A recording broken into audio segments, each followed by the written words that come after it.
nome é Leonardo Brandel Díderes da Cruz, sou zootecnista, extensionista agropecuário da Emater Minas Gerais. Espero poder fazer um trabalho bacana nesse tema que vamos estar abordando. É um tema muito recorrente, principalmente para quem trabalha com pecuária, tanto de leite, de corte, caprinos, ovinos, equinos. E qualquer dúvida pode entrar em contato comigo, né? E algum técnico da cidade da sua região, ok? Então vamos dar início. Espero que todos possam aproveitar da melhor forma possível.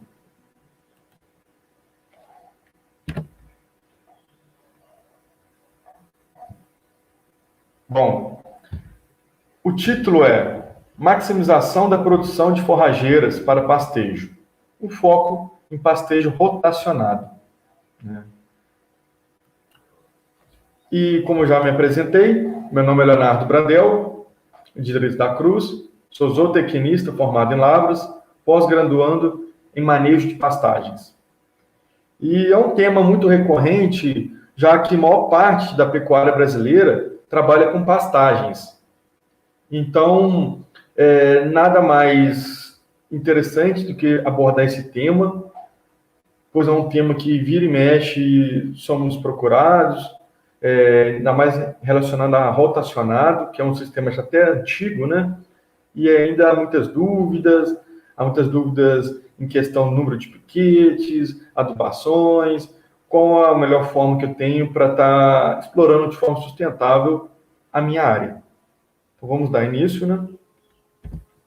Bom, esses são alguns dados de Minas Gerais. São os dados do último censo agropecuário, de 2017, e ele nos diz bem claro que a área dos estabelecimentos agropecuários de Minas é mais de 38 milhões de hectares. Então, de todos os estabelecimentos rurais de Minas, é mais de 38 milhões. E a importância da pastagem, você vê que mais de 51% desses 38 milhões é formado por pastagens, no caso, mais de 19 milhões de hectares. Olha a importância da pecuária, né, no estado de Minas, e a maior parte da base alimentar dos animais é a utilização de pastagens. E no nosso estado, há em torno de 607 mil estabelecimentos agropecuários. Desse total, dos que utilizam adubações, é 345 mil, em torno disso. E dos que não utilizam ainda adubações, é mais de 261 mil propriedades rurais. O efetivo bovino no ano aí de 2017, né, do que foi feito o censo, era mais desses 385 estabelecimentos, eram mais de 19 milhões de cabeça. Bom, desses 19 milhões de cabeça, há um total de 385 mil estabelecimentos que há bovinos. Essa relação, se a gente dividir, né, número de pastagens por cabeça, dá em torno de uma cabeça por hectare, número bem baixo mesmo. A gente tem um campo aí gigante ainda para crescer na nossa pecuária mineira. Uma oportunidade ainda de pequenas melhorias nas propriedades, pequenos manejos, intervenções que se vem a fazer, você tem um incremento de produtividade altíssimo, sem precisar gastar recursos financeiros altos. E desse rebanho todo, né, de mais de 19 milhões de cabeças, algo quase 3 milhões de cabeças de vacas eram ordenhadas. Hoje, em 2021, esse número reduziu, viu? Os dados dizem que esse número houve aí uma queda de mais de 18% aí de número de animais, ainda mais agora com a alta da arroba do boi gordo. Então, tem muito pecuarista vendendo as vacas por frigorífico, né? Porém, a nossa produção de leite, em 2017, com esse total de vacas ordenhadas, eram mais de 8 bilhões de litros de leite. Mas hoje, em 2021, por mais que tenha reduzido o número de vacas, nós aumentamos a produção de leite, seja através da nutrição, melhorando ela, a parte de melhoramento genético, a parte sanitária. Então, por mais que tenhamos reduzido o rebanho, aumentamos a produção de leite. E a média de produção por vaca, ano, é em torno aí de mais de 2 mil litros de leite, quase 3 mil litros. Estamos melhorando bastante nessa questão de produtividade. Por isso aí, esses dados nos mostrando que a gente está aumentando a produção de leite e reduzindo o número de animais. A nossa produtividade por animal está melhorando. Mas ainda a maior parte da produção mineira de leite gira em torno de 110 litros por dia dos estabelecimentos rurais. Então, temos aí produtores com 3 mil, 5 mil, 10 mil litros de leite. Ao mesmo tempo, temos produtores de 20 litros, de 50 litros, e a média é 110 litros por dia. E a média de produção por vaca, algo em torno de 8 litros. Né? Então, assim, com essa média, produtores que têm aí de 8 a 10 litros de leite por dia, tranquilamente ele pode manter esses animais em pastagens bem trabalhadas. Vai suprir a necessidade de nutrientes desses animais. Desde que você faça um bom manejo e tenha produção de massa para esses animais. Mas antes da gente começar a falar de fato de pastagens, né, algo importante que ainda é um tabu, ainda tem muito produtor que reluta em estar usando. Então, se você é estudante que está assistindo essa palestra, extensionista, o teu produtor mesmo, sempre tem em mente que uma das partes fundamentais é a coleta, uma boa coleta do solo e a boa interpretação. Não adianta, né, a gente querer adubar, jogar calcário, fazer tudo, fazer uma cerca elétrica top, se eu não conheço de fato o meu solo. O que ele precisa, o que ele está em excesso ou não. Porque é aquele negócio, né? Quando você vai num médico, o médico vai ter que analisar você vai falar o que você tem, ele vai te analisar, vai te pedir exames, vai fazer uma série de ações para determinar de fato o que você tem, qual o medicamento que você tem que usar, né? Para estar curando aquela sua enfermidade, aquele seu problema. Então, a mesma coisa do solo. Se nós não sabemos de fato o que temos ali, não tem como a gente fazer certas ações, porque a chance de sucesso vai ser baixa. Então, o interessante, antes de tudo, é coletar o solo, conhecer o que eu tenho, seja todo ano, a cada 2 anos, mas que você está afiado do que há na sua propriedade. E aí é uma pequena marcha, né, do que é feito. Primeiro, a gente coleta o solo, manda para o laboratório. Lá eles vão estar preparando o solo, analisando quimicamente. Chega o resultado, o produtor leva para o técnico, né, de sua confiança. Ele vai estar interpretando o que há ali, te passando o que necessita de acordo com o teu manejo, com a tua forrageira, né, e com o seu método de trabalho. Então, aí uma outra figurinha, né, esclarecendo. É algo bem simples, lembrando que cada amostra composta, né, você tem que ter, de acordo com a gleba, de acordo com a área mais homogênea que tiver, a área mais semelhante, né, tirando ali em torno de 15 a 20 amostras, misturando no balde, tirando pedras, raízes, e fazer uma amostra composta de 300 gramas e mandando para o laboratório. Então, você pode fazer com enxadão, pode fazer com trado, você pode fazer aí com das mais diversas formas. Só tomando todos os cuidados, né? Saindo longe de cupim, trilho do gado, estrada, né? Área que teve alguma intervenção ali que se diferencia do restante. Então, tá atento a isso. E aí, uma pergunta que a gente sempre é indagado, né? Seja no escritório ou no campo, qual o melhor capim? Eu quero plantar o melhor capim. Bom, a resposta é bem simples, né? Depende. Por que depende? Depende do seu manejo, depende do seu solo, dos seus animais, o que você quer na sua propriedade, o que você quer estar fazendo. Você quer produzir leite, você quer aumentar a produtividade, você quer engordar animais, como é que vai ser o seu manejo de seca, como é que vai ser o seu trabalho durante as águas, você usa irrigação. Então, cada espécie de capim, né, espécie de forrageira, é indicado para determinado local.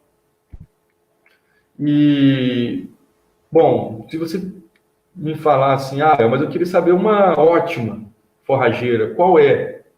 Bom, nutricionalmente, temos a alfafa, que é considerada a rainha das gramíneas, né? Ela é uma gramínea de excelente valor nutricional, porém ela não se adapta a todas as condições do Brasil e de Minas Gerais, né? Muito menos em relação ao clima e à fertilidade do solo. Então ela é boa nutricionalmente, mas não cabe no teu solo. Então não existe uma forrageira ideal para todas as condições. Cada condição vai ter uma forrageira própria para o seu método de trabalho. Então você vê aí uma alfafa com de 21 a 25% de proteína, o NDT, um valor ótimo. Praticamente você não precisa de um suplemento concentrado. Porém, não cabe em todos os lugares, talvez em regiões do sul de Minas, onde as temperaturas são mais amenas, né? Com uma boa irrigação no período de março a agosto, você consiga produzir essa forrageira. Então, o que vai determinar a escolha da espécie forrageira na sua propriedade rural vai estar sendo influenciada pelo clima, estacionalidade, né? Épocas de chuvas, o tipo de solo. O norte de Minas tem um tipo de solo diferente aqui da zona da mata, né? Eu esqueci de falar, hoje eu estou lotado em São João do Nepomuceno, uma região de altitude de 300 e poucos metros acima do nível do mar, diferente de onde eu sou natural, de Juiz de Fora, que já é uma região de serra do mar mais alta, acima dos 700 metros. Então, querendo ou não, por mais que seja próximo, essa diferença de altitude influencia na espécie forrageira. Assim como o Triângulo Mineiro é diferente do leste, diferente do norte de Minas. Essas variações de regiões influenciam no tipo de solo, né? A altitude, a topografia do lugar. Eu não posso utilizar, aqui na zona da mata, em regiões muito montanhosas, cultivar um pânico em morro, porque um mombaça, por exemplo, forma torceiras. Se eu plantar em morro, vou estar tendo problema de erosão, a chuva vai estar lavando, né? E aí, no futuro, eu vou estar cometendo até um crime ambiental, né? Tendo terras em nascentes, córregos. Então, tem que tomar esse cuidado. Não posso ir olhar meu vizinho ou ver o que está se passando na televisão e querer implantar isso na minha propriedade sem uma análise crítica, criteriosa, né? Olhar se realmente aquela forrageira precisa de muita adubação ou não, se ela aguenta pisoteio, porque às vezes eu uso uma carga animal muito grande na minha propriedade e aquele capim que eu vi na televisão que eu achei interessante, que o vendedor me passou, não aguenta tanta carga animal. Então, antes de tudo, eu tenho que fazer um diagnóstico. Se eu não sei fazer isso, procurar alguém experiente para que faça um olhar crítico da minha propriedade, do meu manejo, e assim estar recomendando e acreditar naquilo que está sendo passado de acordo com o diagnóstico. Assim como o médico faz um diagnóstico em você quando vá a um consultório, se tratar de uma doença, né, de algum problema. Porque senão, vai acontecer isso daí, que ainda no século XXI, com tantas tecnologias desenvolvidas nas universidades, na Embrapa, nos órgãos, né, de pesquisa, na Epamig, que é grande parceira, nós ainda nos debatemos com isso, né? Esses campos de futebol. A gente põe o gado lá, a gente quer desempenho, a gente quer que o animal ganhe peso, eu ponho uma genética ótima, um touro bom, inseminação, mas não tenho comida o gado, a maior parte do ano.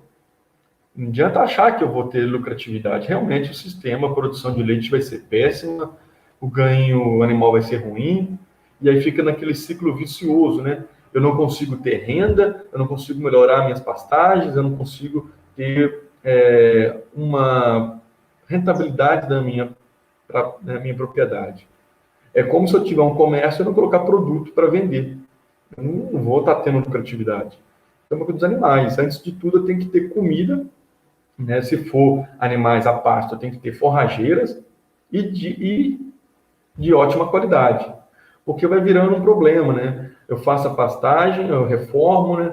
Eu recupero, mas depois eu paro, aí depois vem os cupins, aí depois começa a aparecer as pragas, né? Vai virando aquela juquira, aquele capoeirão, até um momento que eu não consigo mais colocar animais, porque não tenho mais capim, e aí, pronto, perdi. Aí eu tenho que gastar um dinheirão para recuperar aquilo, sai muito mais caro. Se eu pudesse diluir aquele dinheiro que eu estou refazendo a pastagem ao longo dos anos, fazer uma calagem, né, o uso de calcário, de gesso, se vier a ter necessidade, adubos, eu estaria mantendo uma constância de produção. E ainda hoje tem muita gente que não entende esse gráfico. Tem muito produtor que, sem ter visto esse gráfico, ele sabe como funciona, né? Por quê? E tem gente que às vezes está entrando numa atividade que não tem a mínima ideia de que na pecuária nós temos isso, né? Ainda mais na nossa região brasileira, aqui em Minas, temos uma seca muito bem determinada, né? Iniciando ali no final de abril, maio, se estendendo até meados de setembro, e hoje praticamente até metade de outubro, você não tem chuvas. E aí a produção forrageira, ela decai, ela vai reduzir, até paralisar. Porém, a necessidade dos meus animais de consumo se mantém constante. E eu tenho que ter alimento para esses animais no período de estiagem, no período de seca. E chega no período das águas, ele de final de outubro até meados de abril, eu tenho a produção de volumoso, com um pico ali de dezembro, meados de fevereiro, né, uma sobra de capim, que eu poderia talvez estar cortando, conservando no período das águas, ou utilizando mais animais ali para não ter uma sobra. E no período de abril, maio, eu estou vendendo animais para evitar morrer, né, no período ali de agosto, que infelizmente ainda tem muitos animais morrendo todo ano por causa de seca, né? E a gente sabe que isso todo ano vai ter. Ela vindo forte ou não, vai ter. Isso é como as chuvas vão ter janeiro, dezembro. Então temos que tomar precauções. Há várias tecnologias a serem feitas, desde um pasto diferido, né, que é o vedar uma área das pastagens ali final de março e abrir lá em julho para colocar meus animais, como usar capineiras, canavial, milho, sorgo. Então há várias tecnologias. É mais fácil eu vender alguns animais em maio e comprar comida, né, silagem, ou eu fazer minha própria comida na minha propriedade, do que eu perder animais, que aí realmente é um prejuízo. E eu sei que vai chegar em maio, já começa a seca. Não adianta eu achar que vai ser menos ou mais forte, ela vai vir.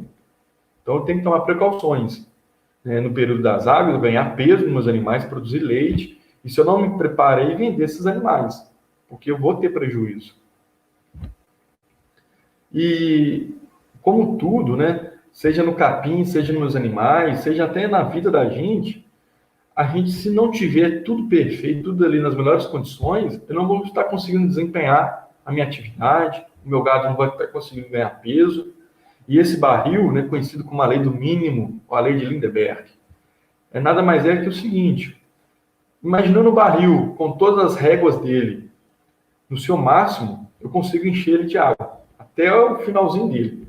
Então, eu estou utilizando o máximo do meu barril para encher de água.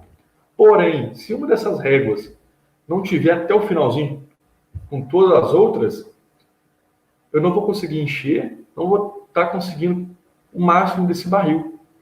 A mesma coisa num capim. Se estiver faltando água, se estiver faltando luz ou algum nutriente, eu não estou conseguindo tirar o máximo de proveito desse meu pastejo, dessa minha forrageira. Então eu tenho que estar ciente, fazendo a coleta do solo, mandando para o laboratório, conhecer o que está faltando ali para suprir. E assim tirar o máximo dessa forrageira, né? E assim ter dos animais. Você consegue um ótimo desempenho dos animais. Então, uma das práticas é fazer adubações e entender que nós estamos numa região tropical, subtropical. Em qualquer parte do mundo, nessas regiões tropicais, eu vou ter uma questão do solo mais ácido, um pH baixo, um solo mais ácido. Vou ter uma baixa saturação por base, um baixo teor de fósforo. É um dos elementos assim, mais pobres no nosso solo. É o fósforo, diferente da Europa, né? Hoje a Europa já tem um problema no seu solo com excesso de fósforo e nitrogênio. Aqui no Brasil não, aqui é muito raro eu pegar uma área e uma análise de solo em que eu tenho um solo bom, onde nunca foi mexido, né? Todas as vezes o solo é pobre. E aí, primeira coisa, é adubação fosfatada no plantio, depois as correções futuras de manutenção, para manter uma raiz bem desenvolvida, né? E essa raiz bem desenvolvida, ela pega mais nutrientes, ela sofre menos no período de estiagem. Quando começa as chuvas, ela consegue ter uma rebrota maior, um desenvolvimento mais rápido, uma recuperação mais rápida. Então, a baixa fertilidade do solo ainda é a maior limitação da nossa pecuária mineira.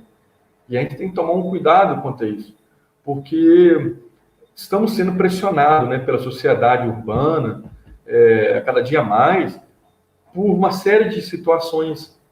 E uma das respostas já estamos dando, né? Estamos melhorando a nossa produtividade. Consequentemente, usando menos área, assim recuperando áreas de pastagens. Eu acabo desmatando, eu não vou desmatar, eu posso manter uma área de reserva maior. Eu sei que todo produtor tem esse cuidado, se preocupa, isso é nítido, eu também sou produtor rural.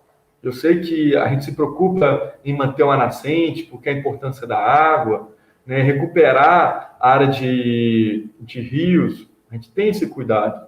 Então, assim, vamos também ter esse cuidado com o nosso solo, evitar erosões, porque senão eu chego a ter aquelas vossorocas, e tem regiões aqui de Minas, né, as regiões ali do Campo das Vertentes, São João del Rei, você vê muito isso. É um tipo de solo onde, com o tempo, vai tendo chuva, né, vai se degradando, e começa a ter aquelas vossorocas. Aqui na região que eu estou, começa a ter aquele espelador no pasto, o produtor ele ara de morro abaixo, porque não tem jeito, é uma região de morro, né? Mas ele não faz uma curva de nível, né, uns terraços, ele não usa correção do solo, e com isso vai aumentando as invasoras, o solo começa a ficar exposto, começa a aumentar a compactação desse solo, e nisso reduz a infiltração da água no solo, aí a água começa a correr. E vai levando matéria orgânica, vai levando solo para as regiões de nascente, de rios, tendo problema de ambiental, né? E aí você vê uma pastagem dessa, de um lado, o produtor fez uma integração lavoura e pecuária, né?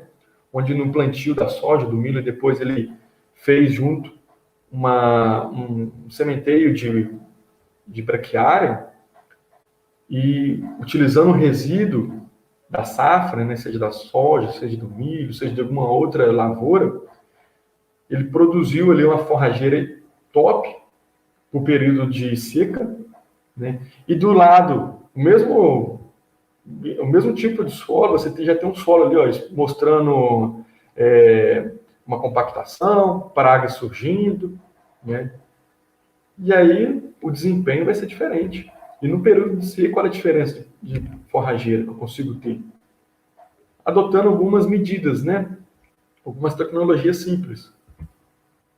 Bom, e olha só que interessante. Numa condição, esse trabalho, né, um trabalho um pouco mais antigo, feito na Embrapa, uma pesquisadora muito conhecida, mas até hoje nós mostramos ele porque ainda traz um resultado excelente. Utilizando o capim Tanzânia, é muito ainda usado aqui em Minas, quando eu utilizo ali 50 kg de nitrogênio, porque quando eu adubo, eu não estou usando a ureia, não estou usando o super simples. O que eu quero, na verdade, é o nutriente que está nesses adubos. É isso que o produtor tem que estar ciente na cabeça. Por que eu vou usar a ureia? Por que eu vou usar o sulfato de amônio ou o nitrato de amônio? Porque eu quero nitrogênio. O nitrogênio vai ser a minha gasolina da minha forrageira, para produzir o máximo de capim ali. Então ele vai ser gasolina. O meu carro só vai andar se colocar gasolina, né? Além de outras coisas. Mas uma da fonte é colocar gasolina ou álcool. Então é a mesma coisa do capim. Se eu estiver usando um esterco que tem nitrogênio, né? Um esterco de galinha, uma cama de frango, ou ureia, que tem em torno de 46% de nitrogênio, um sulfato de amônio, 22%, um nitrato de amônia acima de 30%, eu estou utilizando o nitrogênio ali. Se eu usar 50 quilos uma vez por ano, jogar algo em torno de 110 quilos de ureia, eu consigo aumentar a minha capacidade nas pastagens. Eu consigo ir para próximo de 2,9 animais por hectare. Lembra lá atrás que eu mostrei nos dados de Minas, que eu tenho em média um animal por hectare? Se eu utilizar uma adubação por ano no início das águas, 110 kg de ureia, esperar um tempo ali de um mínimo 20 dias, 30 dias, acima de 15 dias, para estar reagindo, sendo que meu solo já está corrigido a acidez, viu? Tem que estar com esse solo corrigido. Eu já dou um salto para 2,9, né? Utilizando Tanzânia. Eu tenho um ganho de peso vivo por hectare 700 quilos. E quando eu uso mais 300 quilos de nitrogênio, acima de 600 quilos de ureia, né? Eu já passo para 7,1 o A. O que é o A? É a unidade animal.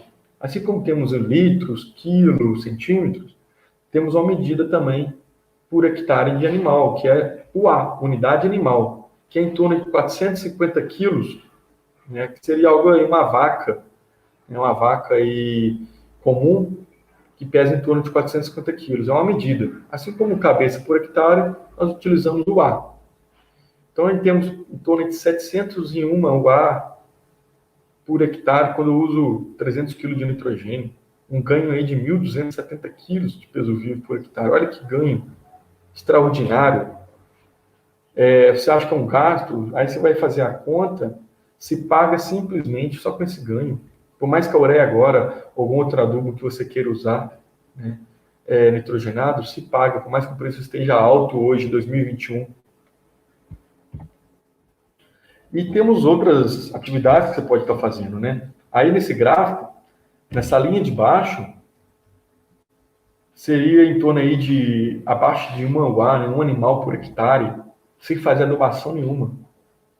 Agora, quando eu faço uma adubação só, depois não faço mais no decorrer dos anos, eu tenho um salto, mais de uma UA, né, nesse trabalho aqui, do Lira, e depois vai caindo a produtividade, porque eu não estou fazendo mais adubações. Aí volta aquilo que era antes. Mas quando eu uso uma adubação de 100 kg de nitrogênio, um pouco mais de 200 kg de ureia, por exemplo, né, vamos utilizar a ureia como exemplo, tomando os devidos cuidados que eu tenho que ter com a ureia, né? Cada fonte nitrogenada, cada adubo, né? Sulfato de amônio, nitrato, cama de frango, também uma fonte de nitrogênio, a ureia tem os seus prós e os seus contras. E aí é bom você ver com o técnico, né, qual o mais ideal para a sua condição, né, aí em questão ao preço, aí tudo tem feito uma conta, né, tudo tem que levar no papel.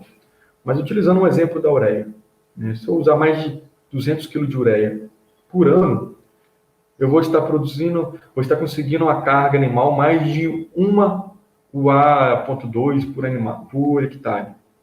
E se eu utilizar uma gramínea e uma leguminosa, por exemplo, uma braquiária, um estilosante, ou um amendoim forrageiro junto, eu no primeiro ano, ali, o primeiro, segundo ano, ainda vai estar baixo, mas depois você vê que se iguala praticamente a 100 kg de nitrogênio por hectare ano, até passando. É interessante isso. É uma tecnologia simples, tomando os devidos cuidados, umas devidas recomendações, você consegue estar tendo uma produtividade legal, sem estar utilizando adubo. Então, temos várias tecnologias a ser usadas hoje. Temos que levar isso para o campo, nós como os técnicos, né? Eu encaixo nessa questão, levar isso para o produtor, explicar a ele, e o produtor ver, né, as suas alternativas, qual o melhor que se encaixa no seu perfil, né? Junto com a tomada de decisão de acordo com o seu método de trabalho. E ainda hoje, também, a gente é muito comum ver esse tipo de pastejo, chamado de pastejo contínuo, onde eu só tenho praticamente um pasto só e deixo os animais ali. E aí o que acontece? No local próximo às aguadas, né, ao bebedouro, ao saleiro, eu tenho um pisoteio maior, então eu consumo maior do capim. E aí você vê geralmente ele mais rebaixado, mais amarelado. E quando o meu pasto é muito grande, lá pro fim do pasto, está mais verde, um verde mais escuro, sobrando pasto, né? Então, eu não estou tendo os animais consumindo de forma homogênea, de forma igual. Não estou aproveitando o máximo da minha área. Aí chega na seca, o que acontece? Aí meus animais começam a andar. porque não tem mais comida ali próximo das aguadas, do coxo. Aí eles vão lá para o final do pasto, né? Andam uma quantidade incrível para comer. Aí o animal está perdendo peso. Aí chega lá no final, que o capim está passado, já está muito alto, a qualidade já não está boa, né? Já não está o ideal. Aí reduz o consumo, porque é muita fibra. Aí os animais têm que andar de volta para lá embaixo no morro, ou andar longe para estar consumindo água, consumindo um sal mineral. Aí estou usando proteico, poxa, é excelente. Mas eu não estou tendo manejo de pastagem no período da seca ideal. Eu não consigo ter o desempenho que eu queria, né? Uso uma tecnologia boa, que é um suplemento proteico, um proteico energético, mas eu não estou tendo um trabalho legal com o meu pastejo, né? E aí? E aí é aquele negócio, né? Fica aquele carro meio usando um pneu bom, mas está meio murcho, né? Eu não consigo andar de forma correta, de forma, não digo correta, mas de forma sustentável, de forma mais interessante. Bom, aí tem um pastejo rotacionado tradicional. O que é? Eu tenho um número fixo de piquetes, número fixo de dias, e vou rodando todos os animais, né, em cada piquete. A cada 2 dias, a cada 3 dias, vou rodando. Independendo se a altura de pastagem é o ideal ou não. Se chegou na altura aconselhado a estar entrando ou não. Vou andando, né? E temos hoje o mais interessante, que é o pastejo rotacionado, né? De maneira de desponte e repasse, onde eu vou estar rodando meus animais de acordo com a altura ideal de cada capim. Por exemplo, o manejo, uma braquiária brisanta marandu, o braquiarão, eu tenho ali, o interessante está entrando com 25 centímetros. Então, meu próximo piquete, chegou na altura, aí eu entro com os animais de maior produtividade, as vacas que produzem mais, meus animais que estão para ser quase abatidos, né? Que aí eu entro com esses animais, a quantidade menor. Depois, no outro dia, eu já entro com os outros animais, fazendo um repasse, os animais de menor exigência, os animais mais novos, eu entro ali e assim vou rodando. E o mais interessante, eu não coloco dias fixos, eu estabeleço a altura, uma meta de altura de capim que eu tenho que entrar. Um braquiarão, 25 centímetros, um mombaça, 90, um zuri, 80. Né? E aí eu estabeleço isso. E eu acho mais interessante ainda usar cerca elétrica, manejo de cerca elétrica. Eu não preciso ter um número de piquetes fixos. Eu tenho que ter altura ótima de entrada. Então, a próxima área já chegou, eu estico a cerca elétrica para lá e ponho os animais. Independe se eu estou usando 15, 20, 30 piquetes. Estou trabalhando com a cerca, sempre móvel. Isso ainda é o mais top da tecnologia, ainda é um dos mais tops, sem contar irrigação, né? Não adianta utilizar irrigação se eu não estou fazendo um manejo de pastagem adequado.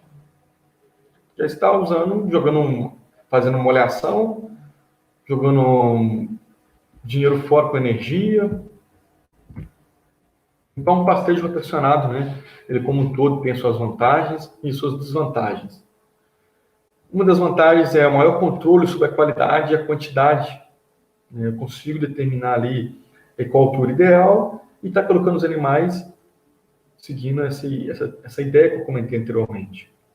Permite uma maior produção por área, porque eu consigo explorar os cantos que os animais não estão indo, consigo fazer os animais irem lá, consumir essa pastagem que está naquele canto, que normalmente, se fosse um pastejo só, não iriam. Ou evito, né, no caso, a subutilização, deixo o capim passar demais, e aí estou perdendo o capim, porque é uma área mais montanhosa e os animais não vão querer ir lá.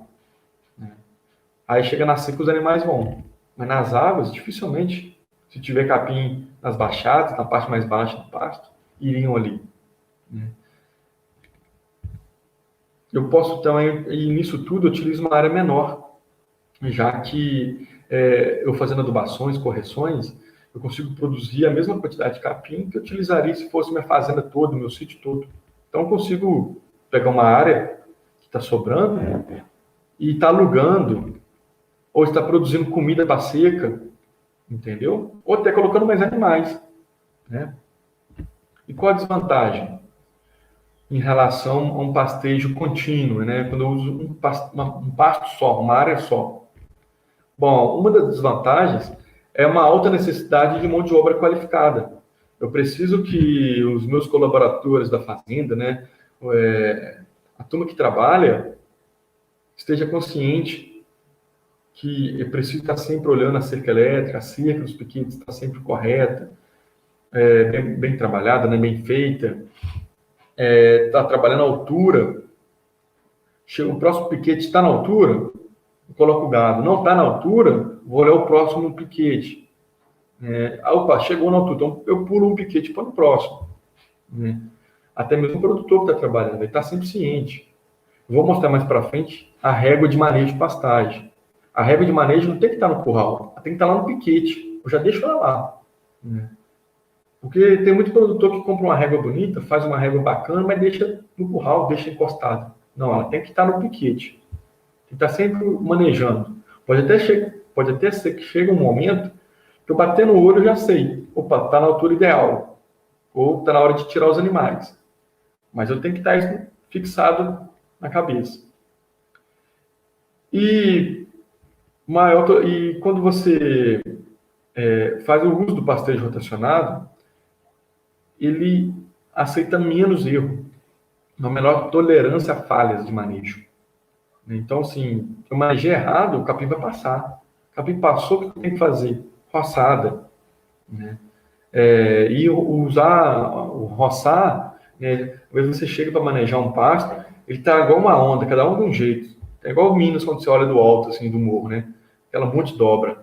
Aí está o capim assim, o que é isso? Erro de manejo. O que eu tenho que fazer? Entrar roçando, nivelando, de acordo com a altura de saída. Colocar todo mundo igual. E ir trabalhando de forma até chegar o momento que está todo mundo, opa, chegou a 80 centímetros, está praticamente tudo igual. Se tiver igual no alto do Morro de Minas, que você olha aqui, aquele monte de coxa de retalho, tudo cada um de um jeito, está errado no manejo. Eu tenho que corrigir isso. Bom, quanto à forma, número, tamanho, né? Na teoria, o mais interessante é que meus piquetes sejam todos de forma mais quadrada, mais retangular possível. Que não seja, assim, a minha base muito menor em relação ao meu comprimento. A largura muito menor em relação ao comprimento. Que sejam próximos, né? Mas, assim, na prática a gente não vê isso. Na prática um piquete vai ficar meio cheio de uma forma diferente da outra. Então, o interessante é que todos os piquetes, por mais que sejam de forma diferente, não sejam de tamanhos diferentes. Sejam, por exemplo, todos com 1.000 metros quadrados, todos com 5.000 metros quadrados, né? Todos de 1 hectare, entendeu?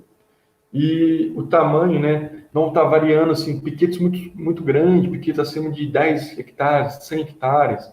É lógico que vai ser de acordo com o número de animais, mas que sejam piquetes não muito pequenos, não muito grandes. Né?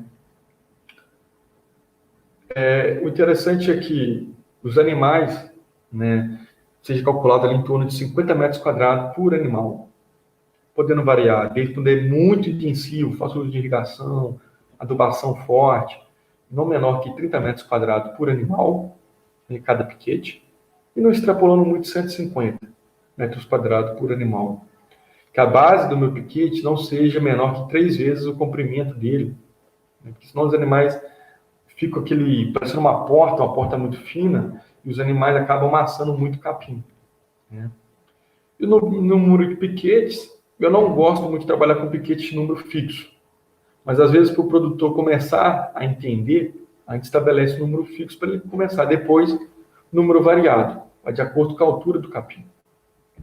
Então, o número de piquetes a gente calcula o seguinte. Estipulamos um período de descanso, dividimos pelo número de pastejo, por exemplo. Vamos supor que no período de descanso, no braquiarão, seja 30 dias. E eu vou utilizar 2 dias de pastejo, 2 dias de período de ocupação. Então, 30 dividido por 2, 15. Mais 1, 16. Então, teria 16 piquetes. Entendeu? E qual o tipo de capim aconselhado para estar utilizando no rotacionado? Aquele que vai estar respondendo adubações, né? Aquele que vai aguentar pisoteio, porque você acaba colocando uma carga animal maior. né? Você está sempre rodando os animais ali a cada mês, a cada 15, 20 dias, 40 dias.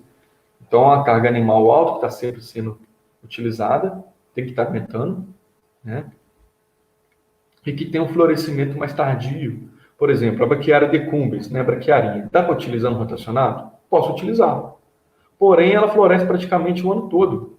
E aí a qualidade dela reduz. A floresceu, qualquer espécie forrageira. Floresceu, cai a qualidade. Então é interessante que eu use espécies forrageiras com um florescimento mais tardio, para aproveitar mais a qualidade. A distância não ser muito longe, né? A sala de ordenha do último piquete. O último piquete está dando mais de 500 metros. Pagado de leite não é interessante. Porque se eu imaginar que eu utilizo 2 ordenhas, né?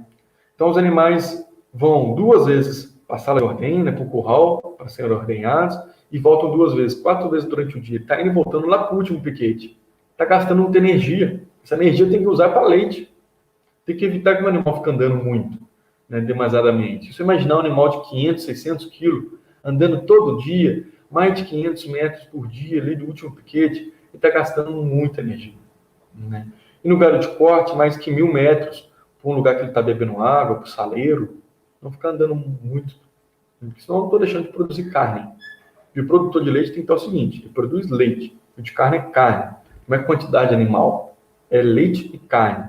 A mesma coisa do ovino, que produz ovino para corte, a mesma coisa de cabra de leite, entendeu? Bom, essa tabela, acredito que muitos já viram, é uma tabela que eu utilizo como referência no período de descanso. Você vê aí o marandu, ele vai de 28 a 35. O que está influenciando? A quantidade de adubo que eu utilizo, a fertilidade do meu solo, chuvas, água, eu utilizo irrigação ou não. Às vezes acaba que eu coloquei meu marandu 28 dias, mas com 20 dias já está dando período de entrada, né? Altura de entrada. O meu mombaça, se eu adubo bem, a fertilidade do meu solo está ok, ainda uso irrigação, ali em janeiro, eu com 20 dias, 25 dias estou colocando. Não é 28, se eu esperar 28 dias, já passou a altura, perdi qualidade. Então, está atento, a gente utiliza essa base, né, de período de descanso aí para dar uma contribuição para a divisão de piquetes, mas entender que o importante não é esse dia fixo, é um dia variável. Vai ser de acordo com a altura. Aqui é um sistema, né, de lotação intermitente rotativo, né, que é o pastejo rotacionado, popularmente conhecido, né, onde, nesse caso, eu utilizo o ponto de repasse. Vocês podem ver que, no fundo, os animais já entraram, saíram, praticamente você vê que a altura, os animais estão saindo com a altura toda homogênea, né, toda igual. O meu lote 1, esse lote da frente, né, poucos animais, os animais de maior produção, estou comendo só a ponta, só o filé mignon, e os animais de média, baixa produção, é o piquete de trás, onde os animais vão estar consumindo ali a parte mais do miolo, né? E igualando, você pode ver que está quase igualando todo o piquete. Já está quase na hora de tirar os animais. E aí eles entram para esse primeiro piquete da imagem aí. Aqui é uma outra área muito bonita, né? Uma área de cerca elétrica, tudo bem parecido, bem homogêneo, né? Com irrigação, tipo ali o corredor, né? É bom que, se eu tenho muitos animais, eu não faço um corredor muito estreito, que os animais possam começar a debater um no outro, a formar trilho, né, da barro. Então tem que estar atento a isso. Algo em torno de 4 metros de largura o corredor. Se for muitos animais, 6 metros. Eu posso passar também um trator no meio, né? Então, qual a melhor forma de estar manejando? Bom, hoje há diversas formas de estar manejando um pastejo.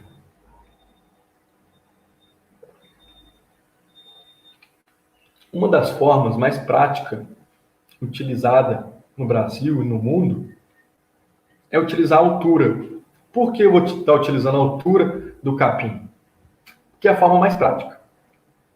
Fizeram várias pesquisas com diferentes espécies de capim, né, de forrageiras, e concluíram que uma determinada altura era o ponto que o capim produzia o máximo com a melhor qualidade. E o ponto de saída era o momento que, se eu tirasse os animais ali, eu não estou causando um estresse naquele capim, atrapalhando o seu rebrote, a sua rebrotação. Então, com altura, seja usando uma régua de manejo, que os senhores e as senhoras verão à frente, ou uma trena, é a forma mais prática de estar associando. Eu estou aliando a isso a parte fisiológica do meu capim, respeitando a fisiologia da minha forrageira. E ela não segue um calendário. Não interessa se eu estou usando janeiro ou agosto. A altura de entrada é a mesma em qualquer momento. Naquela altura de entrada, a idade fisiológica daquele capim é o momento ideal para os animais estarem entrando, porque os animais vão estar consumindo um capim de melhor qualidade, né, utilizando a máxima produção. Então, essa figura nos mostra muito bem que a melhor qualidade, o maior valor nutricional é no início. Porém, o que acontece? Eu não tenho uma produção de massa verde alta, é baixa. E aí, o que acontece geralmente ali no início das águas, né? A gente tem um capim começando a produzir, mas está muito verde, com muita água, proteína lá em cima, mas a água também com muita água dá diarreia nos animais, aí perde peso. Poxa, tem uma produção, tem uma qualidade nutricional excelente, mas o que pega é o excesso de água, aí dá uma diarreia, né? Os animais até perdem peso. Então tem que aliar a produção com o valor nutricional. E aí, através da altura, foram vendo que, né, nesse momento aqui, um pouco antes do florescimento, eu tenho o máximo de produção aliado com a qualidade do capim. Então, cada espécie forrageira hoje, ela tem uma altura ideal de entrada e de saída. Por que eu não uso o máximo de produção? É quando está sementeando, né? Só que aí sementeou, é o momento de amadurecimento da minha forrageira, é o momento de amadurecimento do capim. A qualidade cai. Entrou no estágio reprodutivo, a qualidade cai. Depois vem a senescência, né? A morte do capim. Geralmente culminando com o período da seca. Mas eu posso fazer no período da seca, né, ter ainda um certo crescimento de capim e tá aliando com a altura. Então aqui temos algumas forrageiras, né, uma das mais trabalhadas aí no Brasil, com período pré-pastejo, né, o período de altura e o período de saída. Aqui, no caso, eu utilizei, né, um aplicativo chamado Pasto Certo.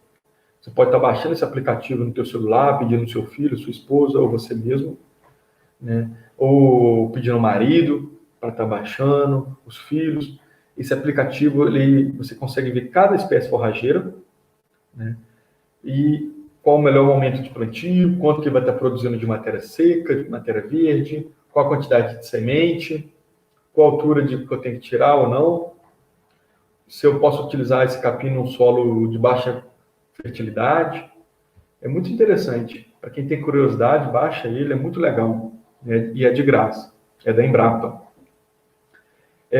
Então você vê aí, Mombaça, 90 centímetros para entrar, aí tem um pós-pastejo de 45 a 50, o que vai estar variando nisso? Por exemplo, Marandu, entra com 25, tiro com 10 a 15, o que vai estar diferenciando?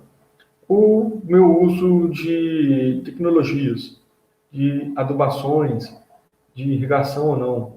Quanto mais tecnologia eu implemento, eu posso tirar os meus animais com um pouco mais baixo. Quanto menos tecnologia, menos adubações eu utilizo, eu tenho que tirar um capim um pouco mais alto. E aí, no caso, né, como eu vou ver essa altura? Com a régua de manejo. Aí eu tenho a parte superior, que é o momento, se o capim estiver chegando todo mundo junto, eu utilizo para entrar. Quando eu vou de novo ver, opa, o capim está quase aqui no ponto crítico, ou tenho que tirar os animais, ou se está no meio, opa, ainda não está o momento ideal, tem que esperar, aguardar. Ou põe os animais no próximo piquete, que se talvez já chegou no próximo altura, ou põe uma área de reserva, né? Eu tenho meu sistema rotacionado ali, e eu tenho uma área de reserva, uma área de escape, deixo meus animais, até chegar à altura, entendeu? E aí são diferentes réguas, né? A gente vendo aí na prática. Temos uma régua da esquerda, é uma régua comercial, você pode estar comprando, Aí você tem uma faixa ali verde, que é a altura aconselhada de colocar os animais, e as figuras da direita ali mostrando, né, estabelecendo um nível que você vai estar olhando, e uma régua que você pode estar fazendo na sua propriedade, né? Uma régua aí da direita, onde você põe uma fita ou pinta, né, um bambu, um cano PVC, uma régua, uma ponta verde, onde é o momento que os animais têm que estar entrando, e aí embaixo uma escala vermelha, onde está tirando os animais. Aí uma régua que você pode, como eu te falei, né, pode estar fazendo na sua propriedade, entendeu? Muito simples, não precisa gastar dinheiro às vezes comprando. Caso você queira, faça na tua casa. Igual eu falei, não tem que ficar no curral, você pode até deixar, mas todo dia está levando ela para o teu pasto, para o seu sistema rotacionário. E está verificando a altura. Para até mesmo ver se sua adubação está respondendo, né? Poxa, está demorando, estou adubando, mas não estou olhando a altura, não tá tendo resposta. Então, verificar, voltar e, opa, a recomendação está ruim, ou meu solo está ácido, tem que ver. Estou usando, por exemplo, a ureia no período que o céu está limpo, né? A terra está seca, e aí está volatilizando, estou perdendo nitrogênio para o meio, né? E aí tá verificando, tem que estar sempre se perguntando, bom, o que eu estou fazendo está certo? Procurando ajuda de quem conhece, né? De um técnico. E aí um trabalho, né? Foram feito o seguinte, bom, se eu colocar minhas vacas no mombaça, com 90 centímetros, que é o momento ideal, quanto elas vão estar produzindo? E se eu estar tirando elas, pasto um pouco mais passado, vai estar refletindo na produção? Bom, esse trabalho mostrou que sim. Se eu colocar meus animais com 90 centímetros, vai estar produzindo quase 16 litros de leite por dia. E no momento que eu ponho ali, já passou, vai estar produzindo 12 litros por dia, né? E a média aí de 14 litros com 90 centímetros e 1,40 m, 10 litros. Olha que diferença. Praticamente 4 litros de leite por dia. Aí eu multiplico aí o período das águas, se eu não faço, né, na seca, né, um período das águas aí, 150, 180 dias, multiplico essa diferença. 4 litros vezes 180. Hoje aí a média de R$2 litro de leite aqui na nossa região. Aí tem um valor, multiplico pela quantidade de animais. Olha que dinheiro que eu estou conseguindo arrecadar. É um 10º, né? Praticamente que eu estou tendo. Dá para ir para a praia, né? Quando essa pandemia passar, né? Dá para trocar o carro, pagar uma parcela do Pronaf. Então, assim, gente, o produtor hoje, além de tudo, tá sabendo trabalhar com os animais, com pasto, ele tem que saber fazer conta. E se ele não souber, procura quem sabe. Anota, tem que estar sempre anotando as coisas, um caderninho ali no curral para anotar. Opa, a vaca tal, a vaca 1 produziu tanto de leite, uma vez por mês, está pesando esse leite, né? Vendo, e além da adubação, se está respondendo, e depois calculando. Fechou um mês, calcula. Tive prejuízo, não tive? Quanto que eu produzi de leite? Quanto que eu deixei de produzir? E vendo se realmente, de fato, o rotacionado está fazendo uma diferença, se as adubações que você está fazendo está dando diferença ou não. Mas sem anotar, só no achismo, é difícil. Ah, eu acho que está dando resultado, ou eu acho que não faz diferença. Eu acho que não dá dinheiro no bolso, não. Tem que anotar. Aí apresentar para o técnico. Poxa, calcule para mim. Anotei isso aqui. Aí vai te mostrar, opa, você está tendo um lucro, você está tendo prejuízo. Você está adubando, poxa, usando ali 600 kg de nitrogênio por ano, irrigação, meu gado, a genética é top, mas estou tomando prejuízo. Então, vamos dar um passo para trás. Vamos ver isso aí. Mas sem anotar, não consigo ver. Bom, e agora, e ganho de peso? Bom, nesse trabalho, com braquiária marandu, né, um braquiarão, eu utilizando uma altura de pastejo, né, de entrada de 25 centímetros e de 35. Deu diferença no ganho de peso? Deu diferença. Com 25 centímetros, os animais ganharam 680 gramas por dia. Com 35, a braquiária já mais passada, deu 500 gramas por dia. E quando eu utilizo 50 quilos de nitrogênio, no caso ali 110 quilos de ureia, por exemplo, por hectare ano, deu diferença se eu utilizar 400 e poucos quilos de ureia por hectare ano? Deu diferença. No quê? Além da qualidade do capim, né? Vou ter um capim com mais proteína, também na quantidade de produção de massa. Então, os animais estão comendo mais capim, mais folhas, estão selecionando mais. Isso daí é um hábito dos herbívoros, né, das vacas. Elas conseguem estar selecionando muito bem. Você não vê, mas elas conseguem estar comendo ali, tirando só folha. Né? Se você abrir um animal, né, abater um animal e olhar no rumen, você vai estar vendo ali que ela consegue estar tirando só folha. A maior parte é folha. É interessante isso. Né? Então, ela consegue estar selecionando. Aí, um esquema, né, de um rotacionadorzinho, vocês observem, no 1, a meta minha de entrar é 80 centímetros, no caso do Unzuri. Né? Aí, o pasto 1 está 80 centímetros. Beleza, coloco os animais. Aí, eu já olho o próximo. O piquete 4, por exemplo, aí está entrando aí, no número 4. Amanhã. Hoje vai estar entrando, amanhã está nesse piquete 4. Mas está com 60 centímetros ainda. Até amanhã não vai chegar. Né? O que eu tenho que fazer? Já olho o próximo. Opa, o próximo está com 75. Beleza. Então eu sei que amanhã esse passo vai estar chegando nos 80. Já me planejo. Aí chegou amanhã, você verifica de novo. Anda nos piquetes aí, não só um lugar. Eu ando vários pontos, observando. Eu tiro várias medidas. Aí você já deixa amanhã o piquete aberto. Os animais já vão olhar, opa, esse piquete está fechado, vão olhar o próximo. Já entra no próximo. Entendeu? E agora, e se for altura de saída? Influencia também o meu ganho de peso, a minha produção de leite? Influencia. Olha só aí no Mombaça. Se eu está tirando com 50 centímetros e está tirando com 30 centímetros. Se eu tirar com 50, eu vou estar tendo um ganho de 655 gramas por dia. Se eu tirar com 30, eu coloquei meus animais ali, abusei um pouquinho mais, deixei eles pegar um pouco mais. Estou produzindo menos, 392 gramas por dia. Por quê? Porque quando eu tiro com 30 centímetros, eu estou fazendo meus animais consumirem um pouco mais de talo, né? Material morto. Então, esse material é de menor valor nutricional. Quando eu tiro com 50, eu estou fazendo meus animais consumirem mais folha. E a folha tem um valor nutricional maior. Né? E aí o ganho por área, por mais que eu tenha uma taxa de lotação, consiga colocar mais animais, quando eu tiro os animais ali com uma altura menor, se eu tiro com uma altura menor, eu posso colocar mais animais. Né? Pode ser que eu tiro ali, nesse trabalho, a taxa de lotação for maior que 30 centímetros, por quê? Eu coloquei mais animais. Né? Porém, por mais que a minha taxa de lotações, mais animais, o meu ganho por área foi menor.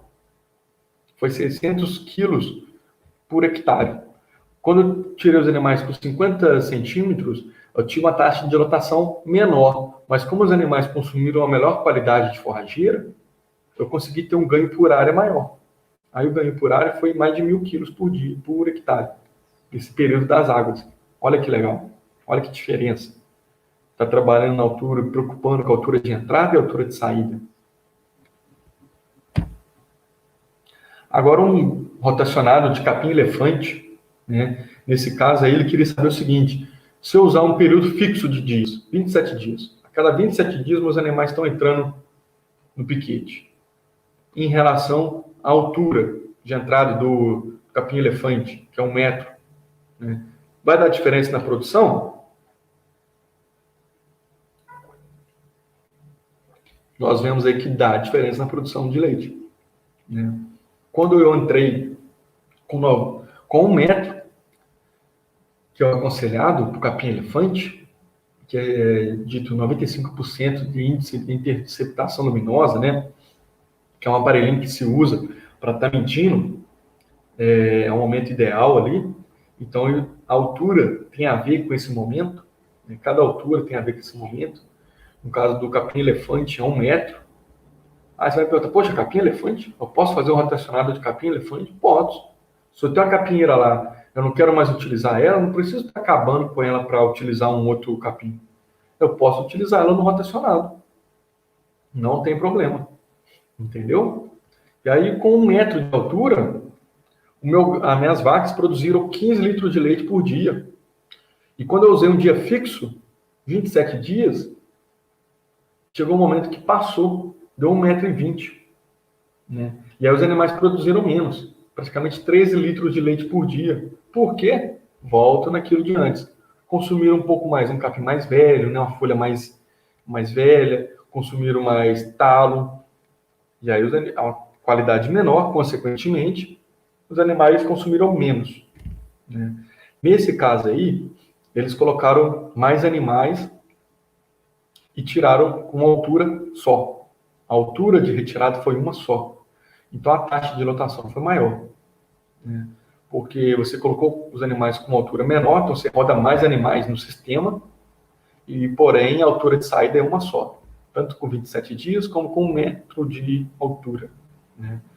Consequentemente, né, a produção de leite por hectare, quilos por hectare, foi muito maior quando eu coloquei com 1 metro. Além da qualidade do capim ser melhor, eu também coloquei mais animais. Aí você deu quase 100 litros de leite por dia, 98. E quanto com 27 dias, foi 66 litros de leite. Olha que diferença. Bacana, né? Você fazer multiplicar isso daí, o valor de leite que está vendendo por dia, quantidade de animais, eu consigo ver quanto que eu consigo estar arrecadando. Simplesmente trabalhando com altura e saída. Você não precisa comprar nada, só ter a reguinha. Né? Aí, consequentemente, se eu uso adubação, eu uso uma área menor. Né? E também a qualidade do meu capim vai ser melhor, vai estar respondendo mais meus animais. Agora, se eu não uso adubação, se eu uso só a divisão de piquetes, eu tenho que usar uma área menor, mas eu posso estar trabalhando com a altura de entrada e saída. Agora é o seguinte, Léo, se eu utilizar no período de outono e inverno, eu tenho que utilizar a altura também? Sim, eu tenho que utilizar a altura. É muito comum eu me deparar, quando eu vou numa propriedade agora no período das secas, né? Entrando aí o período de estiagem, o produtor pega e leva todos os piquetes. Os animais têm acesso a todos. Isso aí, gente, vocês estão errando. Se tem alguém assistindo e fazendo isso, está errado. Por quê? Eu não estou respeitando a fisiologia do capim, estou causando um estresse, acaba que os animais vão rapar esse pasto, né, de forma desigual, e aí quando começar a chover, cresce cada um de um jeito, cada piquete de um jeito, aí atrapalha todo o manejo da fazenda. Atrapalha tudo. Então, nesse trabalho, eles viram que no período de primavera e verão, né, início das águas, durante as águas, o capim ele cresce muito mais rápido, né, ele chega no período de altura muito mais rápido. E no período de outono e inverno, se demora muito mais. Você vê que o braquiário, as braquiárias, elas são mais tardias. Elas demoram mais a chegar na altura quando começa a chover. Né? Diferente dos pânicos, como Mombasa, Tanzânia, Zuri, Quênia, Maasai, eles chegam mais rápido. Né? Quando começa a chover, eles respondem melhor, o antropólogo. Porque se eu não tomar cuidado, se eu não tomar cuidado com a minha altura de entrada e saída, com o período das secas, manejar errado, eu vou ter que fazer isso aí. Vou ter que entrar roçando, nivelando, porque os piquetes estão chegando na altura muito rápido, eu não tenho gado suficiente, aí eu tenho que entrar roçando para nivelar. E é prejuízo, porque eu estou gastando tempo, estou gastando gasolina, se for usar uma roçadeira, né? E mão de obra. Eu poderia estar usando isso aí para outra coisa, esses recursos. Né? Aí eu vou ter que entrar roçando, nivelando, porque eu estou manejando errado. Né? Aí você vê, ó, as vacas já pulou para o próximo piquete, o cara está tendo que entrar roçando. E possivelmente o próximo piquete também, porque você vê lá no fundo, a altura do pânico aí, que é um Mombasa, já chegou. Já vai ter que pular para o próximo. Né? Aí, o que eu poderia estar fazendo aí? Colocando os outros animais de menor exigência, né, como novilha, vaca seca, para estar consumindo esse capim, um cavalo também, né? Ou entrar roçando, que é muito mais caro. E muito produtor ainda acha que é o seguinte, tem até técnicos que ainda olham e veem que é bonito os animais estar entrando num pasto, que o pasto está cobrindo eles. Gente, não é legal. Possivelmente, até um capim-elefante, né, já passou. Está passado o capim. Entrou ali, já passou demais, a qualidade caiu. E aí, no final, vai acontecer isso daí, viu? Uma dessas imagens aí. Fica esse monte de troço espetando aí, tá errado, um monte de talo, o manejo tá errado. Né? Tem que adequar o manejo. E nem também acontecer aquilo, né? Você fala que se vaca tomar vento na canela, morre, né? É um dito antigo aí. Desde a época do meu bisavô, você falava isso. Vaca tomou vento na canela, vai morrer. Por quê? Tá passando fome. Então eu não posso ter nenhum dos extremos. Capim passando demais, vaca não é girafa para comer com a cabeça em pé, vaca é um herbívoro que come com a cabeça mais baixa, né? E nem também abaixar demais para estar quase jogando bola. Então tem que tomar esse cuidado, né? Manejar de forma correta, de forma eficiente, treinar a minha mão de obra. Se você que vai estar fazendo isso, se treinar, procura alguém que vai estar te ajudando, auxiliando. Eu vou estar mostrando um vídeo mais à frente.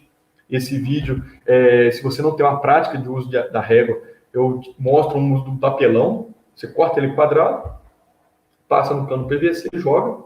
Chegou na altura ali, vocês vão ver que posso colocar meus animais. É bem didático. Para quem ainda não está tão bem familiarizado com a régua, não está adaptado. Eu vou estar mostrando mais à frente aí. Bom, chegando ao final, né, as considerações aí, o consumo restrito de nutrientes é o principal fator limitando a produção animal. Então, lembrando lá daquele barril, se eu não tenho todos os nutrientes de forma ideal para o meu animal, ele não vai estar desempenhando o máximo do que ele pode estar usufruindo da sua genética. Consequentemente, o capim também. Se eu não estou adubando, não estou tendo água, luz, eu não consigo explorar o máximo da genética daquela forrageira. Agora, para a utilização mais racional dos recursos naturais, diversificar as forrageiras.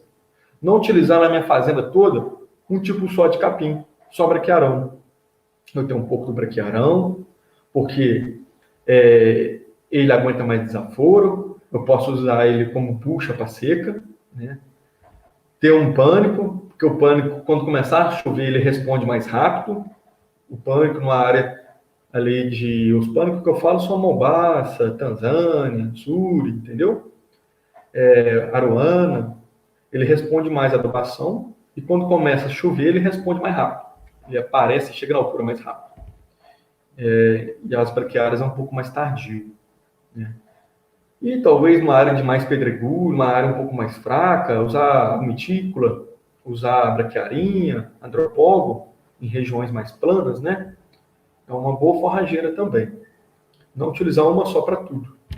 É um erro. Porque quando dá cigarrinha, se eu tenho, por exemplo, rosisiensis ou braquiarinha na minha propriedade toda, o que vai acontecer? A cigarrinha bateu, acaba com tudo, né? Então toma cuidado. Quem é de regiões aí de Minas ou do Brasil que tem geada, é utilizar alguma forrageira que aguenta geada, né? Que não vai morrer. Então fazer as adubações, né? De plantio, manutenção, tomar um certo cuidado, porque infelizmente hoje nós somos bombardeados pela mídia, que todo momento a gente vê na televisão, né? Desmatamento, produtor rural, fogo. Então, a gente tem que ter uma resposta quanto a isso. Estamos dando. Estamos melhorando a nossa produtividade. Mostrei que, em 2017, produzimos 8 milhões de litros de leite. E hoje já estamos mais de 9. Então, podemos utilizar uma área menor, né? Fazer uso de florestas. Isso é legal. Tem que cada vez mais utilizar. Mostrar que, não, a gente se preocupa com isso, nós temos essa consciência, estamos trabalhando.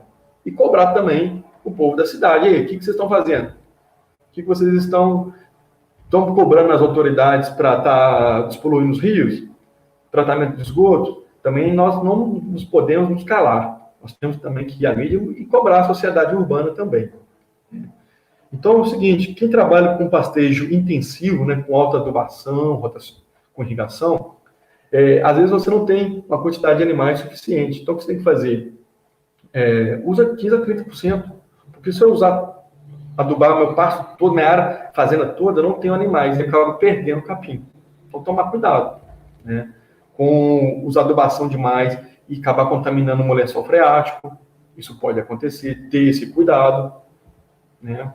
E ter ciente o seguinte, quem quer produzir leite ou carne, por sustentabilidade, precisa planejar, replanejar, procurar ajuda. Hoje no YouTube, vários produtores conseguem ter acesso à internet, ver tecnologias cada vez para nos ajudar, né?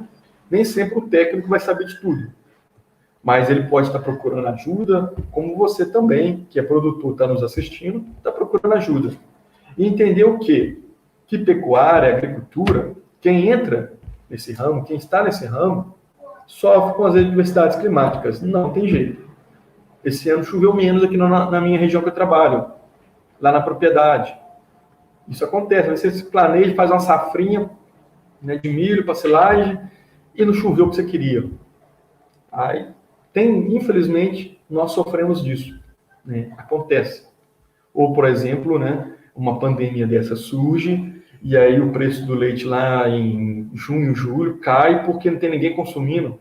O povo não está trabalhando, né, e aí o consumo de lácteos é menor, de carne acaba sendo menor, né? Então, quem está no campo tem que enfrentar essas adversidades, infelizmente. Isso daqui, gente, é uma figura, é um modelo teórico de uma propriedade leiteira, mas ela pode estar passando por propriedade de corte, de ovinocultura, caprinocultura, até quem cria equinos, entendeu? Onde que, aqui no canto à esquerda, eu tenho um manejo intensivo da propriedade, onde eu vou estar utilizando altas mutações, colocando bastante animal. Aqui em azul, eu vou estar utilizando o quê? Um sistema de integração lavoura e pecuária, com uso de produção de silagem, de grãos, né, para usar na seca, e o uso de uma braquiária, de um pânico, né, ali sobre a semeadura. Então, coloco meus animais ali no período da seca. Né. Um pasto consorciado, né, com leguminosas, para colocar ali outros animais, com baixa lotação, um manejo contínuo, né, uma área de segurança, uma área de escape, como eu falei, onde você também pode estar produzindo feno, que é um bom alimento, ótimo alimento. O piquete não chegou na altura, os próximos também não, então põe nessa área de escape. E uma área também de produção ali de uma forrageira como cana ou um capim, se porventura a minha produção de silagem não foi boa, eu tenho um canavialzinho ali para salvar os animais, né? E uma área de reserva legal, né? Protegendo as nascentes, mata ciliar, evitar ali assoramento dos rios, açudes, nascentes, entendeu? Aí um modelinho de propriedade sustentável, ok? Bom, nesse momento agora, vamos passar um vídeo, uma parte prática, um vídeo bacana que vai estar demonstrando o manejo de pastagens com altura e entrada e saída, de um parceiro nosso da Ipamig, e um vídeo meu mostrando ali um uso simples de régua de manejo, onde você pode estar fazendo na sua casa, na sua propriedade rural, beleza? E aí depois eu vou estar voltando aí para estar agradecendo a quem nos assistiu, ok? Vamos estar rodando o vídeo.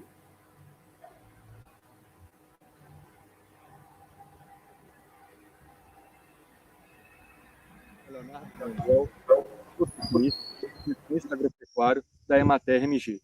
Neste vídeo, vamos apresentar o uso da régua manejo de pastagens.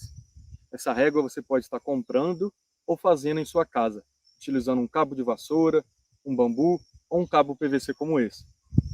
Bem, interessante é você saber qual espécie forrageira que está trabalhando, para assim determinar qual a altura de entrada dos animais e qual a altura de saída dos animais. Aqui neste caso é uma braquiária brisanta cultivar marandu, onde o recomendado é que os animais entrem nesse piquete com 25 centímetros e saem em torno de 15 a 10 centímetros.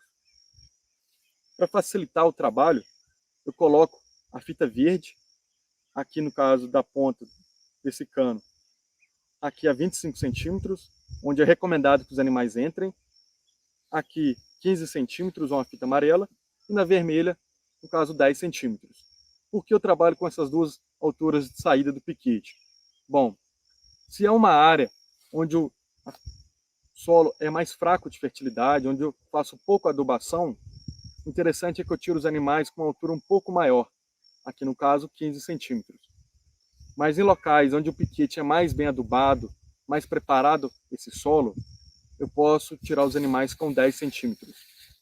O interessante é que eu tire de 15 a 20 pontos em piquetes maiores, de 1 hectare e 2 hectares. Em piquetes menores, em torno de 10 a 12 pontos.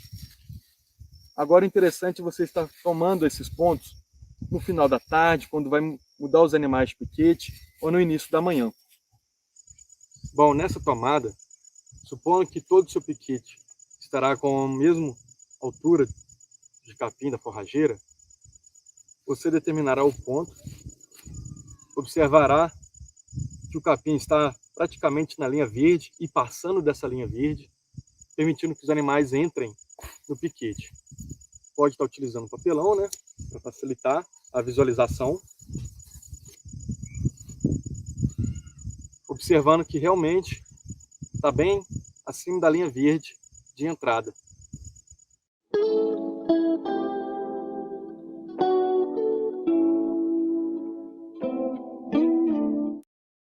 O manejo de pastagens, basicamente, ele se preocupa com o uso adequado da pastagem. É você colher o pasto de forma eficiente, sem causar nenhum dano para a planta forrageira, de forma que a planta forrageira tenha condições de se recuperar rapidamente para ser submetida a um novo pastejo. O manejo de pastagem ele vai depender da espécie forrageira que você está utilizando. Então, nós temos diversas espécies forrageiras. Cada uma dessas espécies forrageiras tem uma recomendação de uso diferente, dependendo, então, do tipo de planta forrageira, da espécie de planta forrageira que você usa. Há alguma recomendação que o produtor tem que se ater ao crescimento, à espécie da forrageira? Sim, a principal ferramenta que a gente usa hoje para manejar pasto é basicamente utilizando a altura do pasto como referência, tá certo? Então é o seguinte, para cada espécie forrageira você tem uma altura ideal para você entrar com os animais para iniciar o pastejo e tem uma altura ideal para você suspender o pastejo, para você retirar os animais da área, particularmente quando você está usando um sistema de pastejo do tipo rotativo, em que você tem piquetes em que esses animais vão rodar nesses piquetes. Então você tem uma altura ideal para a entrada dos animais e uma altura ideal para a saída dos animais. Bom, essa altura é a seguinte, as pesquisas têm demonstrado, então, que essa altura varia com a espécie forrageira. Nós temos algumas ferramentas que o produtor pode utilizar, como, por exemplo, uma régua de manejo de pastagens. Tá? Então, com essa régua, ele vai ter as espécies forrageiras discriminadas ali e a altura ideal de entrada e de saída. Bom, então, quando a gente vai manejar o pasto, a altura é a principal referência. Então, para isso, nós já temos no mercado aqui uma régua de manejo de pastagens. Tá?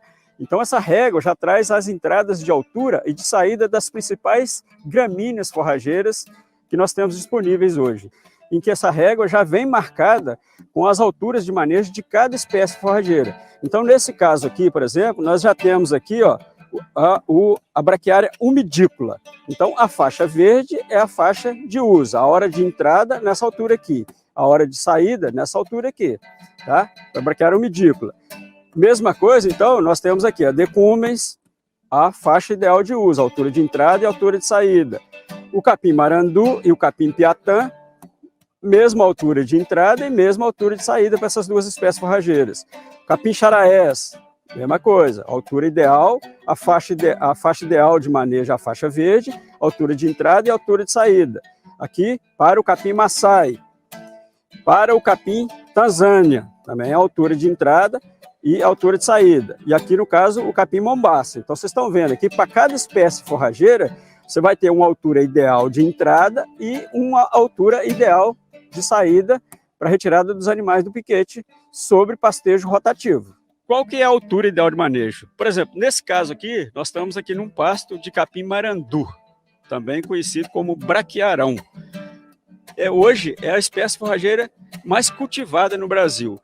Para o capim-marandu, por exemplo, se você usar um sistema de pastejo contínuo, em que os animais permanecem na área por um determinado período de tempo mais longo, a altura ideal de manejo do capim-marandu é entre 20 e 40 centímetros sobre pastejo contínuo. Agora, se o capim-marandu for utilizado sob pastejo rotacionado, a altura ideal de entrada dele seria com 30 centímetros para iniciar o pastejo. E a altura de saída seria em torno de 15 a 20 centímetros.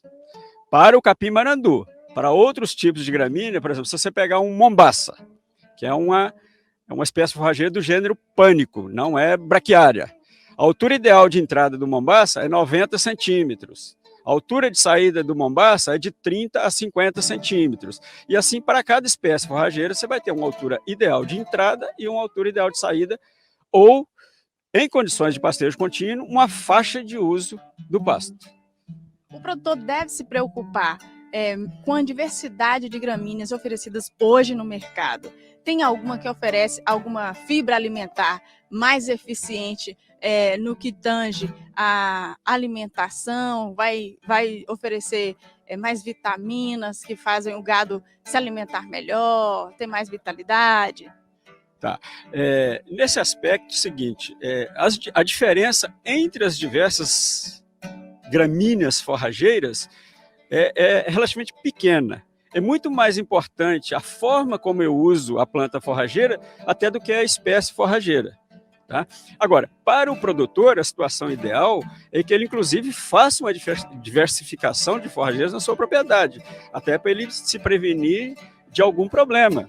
Vamos imaginar que dá um problema de cigarrinha das pastagens, um problema de lagarta. Então, ele deve ter diversas espécies forrageiras para que ele não fique, por exemplo, de ter um ataque de cigarrinha numa braquiária decumbens, e ele vai ficar praticamente sem pasto. Então, o ideal é que ele diversifique e tenha diversas gramíneas forrageiras. Então, do ponto de vista nutritivo, tá, pastos bem manejados, eles são muito semelhantes do ponto de vista nutritivo. Não há uma variação muito grande entre as diversas gramíneas forrageiras do ponto de vista de desempenho animal, porque o fator mais importante não é tanto a espécie forrageira, é muito mais o manejo, a forma de uso do que a planta forrageira.